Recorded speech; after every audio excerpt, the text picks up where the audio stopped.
নমস্কাৰ সকলোকে। এই ভিডিঅ'টো আছিলে 2 বছৰৰ আগৰ আমাৰ পুতলা উদিশমান। আপোনালোকৰ উদিশমানক যেতিয়া মই নগাঁৱৰ ফিজিঅ'থেৰাপি চেণ্টাৰত ফিজিঅ'থেৰাপি দিবলৈ লৈ গৈছিলোঁ, তেতিয়া মানে মই এই ভিডিঅ' ক্লিপটো ৰাখি থৈছিলোঁ। ইমান মৰম লাগিছিল। চাওকচোন, বলখিনিৰ মাজত সি যেতিয়া বেলেগ ল'ৰা ছোৱালীলৈ চাই চাই খেলি আছিলে।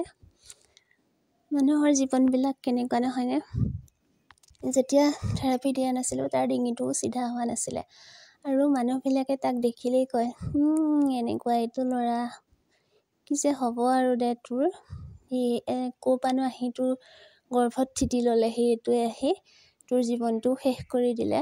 নহয় আৰু ঠিকেই, ডিঙিটোৱে পৰি পৰি যায়। তেনেকৈ মানে অলপ বেলেগ ধৰণে কৈছিলে কথাবিলাক। তাৰপিছত বহুত কষ্টৰে এনেকৈ এটা সৰু ভাড়া ৰুম লৈ 3 মাহ, তাকো তলতো নহয়, একদম 4 নম্বৰৰ তলাত গৈ অকণমানিকা এটা ভাড়া ৰুম লৈ 2000কৈ আছিল ভাড়া। ৰুমটোত 3 মাহ মই আৰু ল'ৰাই বহুত কষ্টৰে কটাইছিলোঁ। 2বাৰ থেৰাপি কৰাইছিলে দিনত। ৰাতিপুৱা সোনকালে উঠি গোটেই কাম বনখিনি কৰি লৈ ল'ৰাক খুৱাই পুৱাই জগুৱাই লওঁ প্ৰথমে, তাৰপিছত খুৱাই পুৱাই লৈ তাক থেৰাপিলৈ লৈ গৈছিলোঁ। তাৰপিছত আকৌ দৌৰা দৌৰিকৈ থেৰাপি চেণ্টাৰৰ পৰা আহিছিলোঁ। খোজকাঢ়ি আহিছিলোঁ জানেনে। গাড়ীত আহিবলৈ 10 টকা লৈছিল মাত্ৰ, কিন্তু মোৰ হাতত সেই 10 টকাটো নাছিল তেতিয়া।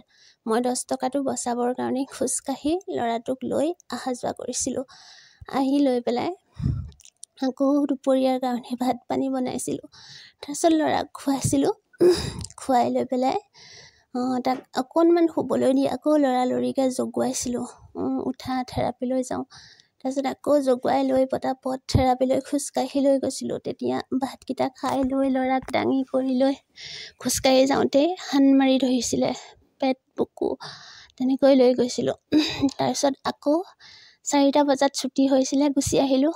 গুচি আহোঁ ল'ৰাক লৈ তেনেকৈ খোজকাঢ়ি। ওচৰৰ বা এজনী আছিলে, তেওঁ কেতিয়াবা মোক বেয়া লাগি টমটমত উঠাই লৈ আহিছিলে। আহা ৰেখা, মই দিম পইচা, তেনেকৈ কৈ লৈ আহিছিলে। আৱেগিক হৈ গৈছোঁ ভিডিঅ'টো কৰি, মানে কথাখিনি কৈ থাকোঁতে। তাৰপিছত তেনেকৈ আহি আকৌ ৰাতি যোগাৰ কৰিছিলোঁ, আৰু কেতিয়াবা দূৰলৈ বজাৰ কৰিবলৈও গৈছিলোঁ। তেনেকৈ কষ্ট কৰি চলি আছিলোঁ তিনিওটা। সেই সময়তে তাৰ দেউতাকে বেলেগ এজনী ছোৱালী আনিলে। সেই খবৰটো পালোঁ। সিহঁতৰ গাঁৱৰে মানুহ এজনীয়ে মোক ফোন কৰি কৈছিলে যে তোমাৰ হাজবেণ্ডে আকৌ বেলেগ এজনী আনিলে নহয় ৰেখা।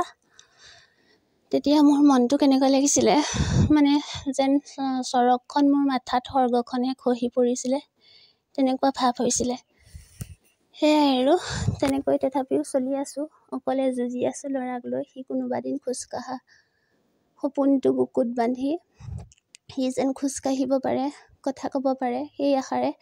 যদি আপোনালোকেও বিচাৰে সেইটো, তেনেহ'লে মোক অকণমান মোৰ ভিডিঅ'সমূহ চাই শ্বেয়াৰ কৰি মোক অকণমান সহায় কৰিবচোন, যেন মই অকণমান আগবাঢ়ি মোৰ ল'ৰাটোক ট্ৰিটমেণ্ট কৰি খোজটো কঢ়াব পাৰোঁ। সি যেন মোক মা বুলি মাতষাৰ দিব পাৰে, স্কুললৈ যাব পাৰে।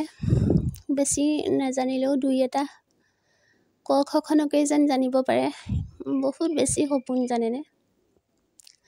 তাৰ বাহিৰে যেন মোৰ একোৱেই নাই আৰু। সেইবাবে তাক লৈ দেখিছোঁ সপোনবিলাক। সেয়াই।